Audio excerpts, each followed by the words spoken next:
The sea is a vast, restless companion. Storms rise from its surface, driven by heat and wind, and in their wake, they leave a world remade.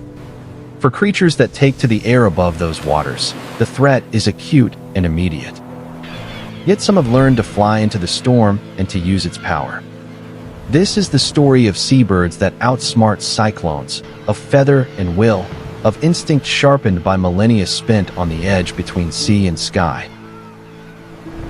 From the earliest days of their evolution, seabirds have been bound to two elements. They feed on the ocean and they navigate the open air.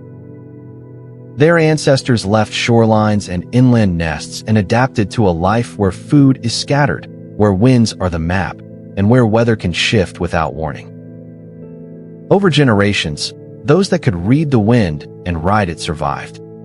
Those that could not were cast aside. The result is a family of birds whose bodies, senses, and behaviors are tailored to life over open water. Wings take many forms among these species. Some are long and narrow, built for gliding above waves for hours on end with minimal effort. Others are shorter and stiffer, suited to rapid, precise maneuvers when plunging for fish. Feathers are arranged to shed water and to endure the rubbing of salt and spray. Legs and webbed feet are reworked for balance on heaving decks or for sheltering on rocky crags. Even their oil glands and feather structure help them resist the cold and the wet. Each small feature is a response to the hardships of a marine life, but anatomy alone does not tell the whole tale. Behavior is equally crucial. Many seabirds use weather as a cue rather than a hazard. They monitor pressure, wind direction, cloud patterns, and subtle changes in temperature to anticipate shifts. This sensory world is not mystical. It is information read and acted upon. A falling barometer can warn of an approaching storm. A sudden rise in humidity can signal wind changes far out to sea. Birds learn to interpret these signs and to move in ways that reduce exposure and conserve energy. Some species take to higher altitudes before a storm arrives. By climbing, they find steadier winds above turbulent layers and can ride out the worst of the violence below. Others descend and hug the water, using the sea surface as a stabilizing reference and feeding on creatures driven to the surface by churning currents. A few will rest on swells or cling to debris until the worst has passed. Each tactic is a response to particulars of wind, wave, and season, and each has been favored where it proved effective. Seabirds feel the warmth. Cyclones and hurricanes are not simply localized phenomena. They are vast systems, tens or hundreds of kilometers across, with structure and predictable features. At their edges, winds can act as conveyors, moving air in organized streams. Experienced birds exploit these rails to travel faster and with less energy. What for us is a dangerous shortcut can for them be an efficient highway. Oceanic winds in a cyclone can lift a bird high above the rough seas and carry it along a long distance with little extra effort from the bird itself. This interplay with storms changes with the seasons and with the life cycle of the bird. For migratory species, timing is everything. Young birds making their first cross-ocean flights face a steep learning curve. They must master navigation and energy management while avoiding storms that could scatter the flock or force landfall far from safe grounds.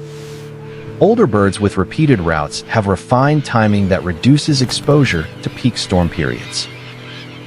Natural selection favors those that move at the right moment and in the right direction.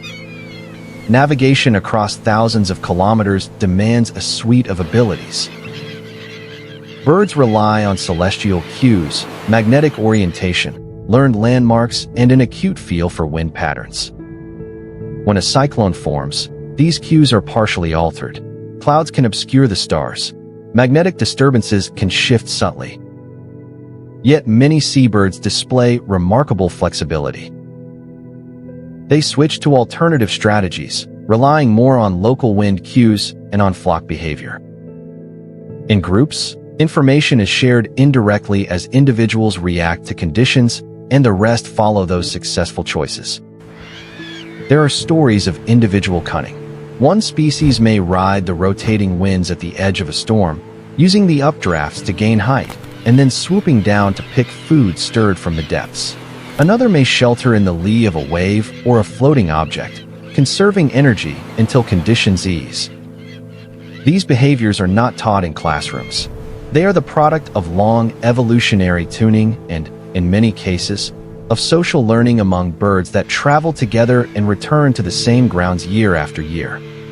Human activity has altered the ocean realm in ways that change the calculus of survival.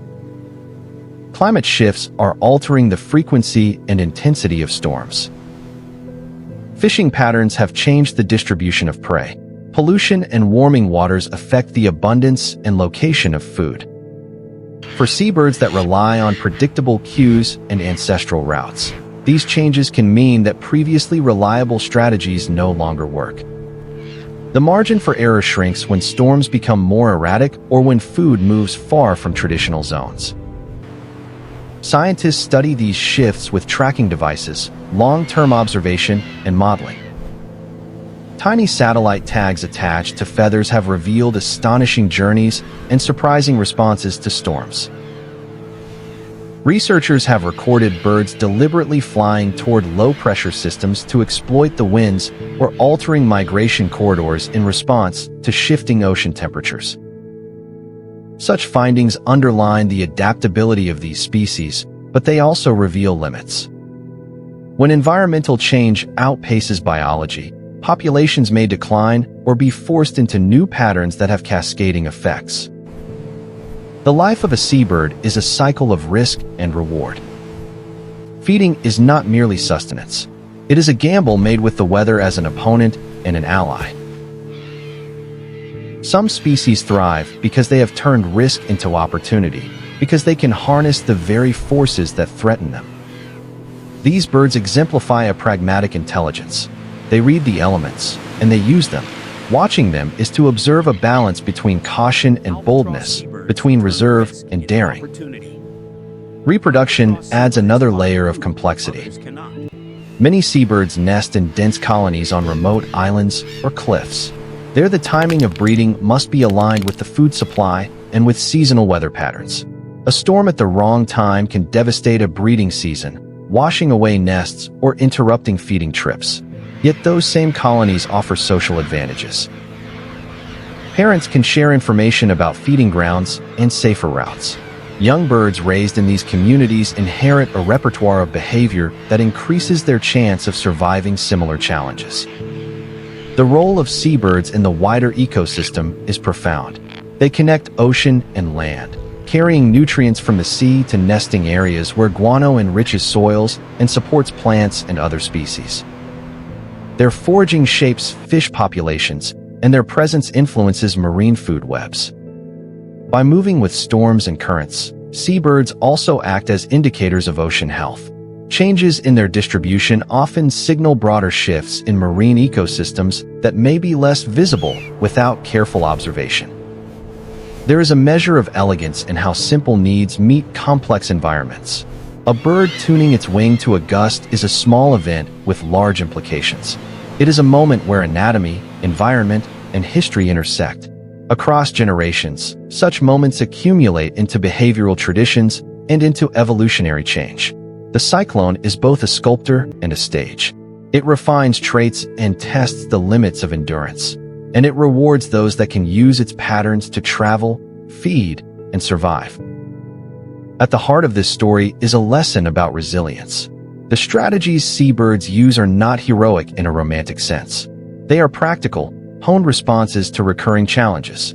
They are the work of countless seasons in which only certain patterns persisted. To recognize this ingenuity is to appreciate a form of survival that is precise, patient, and persistent. These birds do not triumph by force. They endure by adaptation, and their endurance is the quiet record of long persistence. Near the end of a long storm season, it is possible to stand at the edge of land and watch a few lone figures careening on the horizon. They appear small and vulnerable, but they are vessels of deep knowledge. Each flight is an experiment in physics and perception.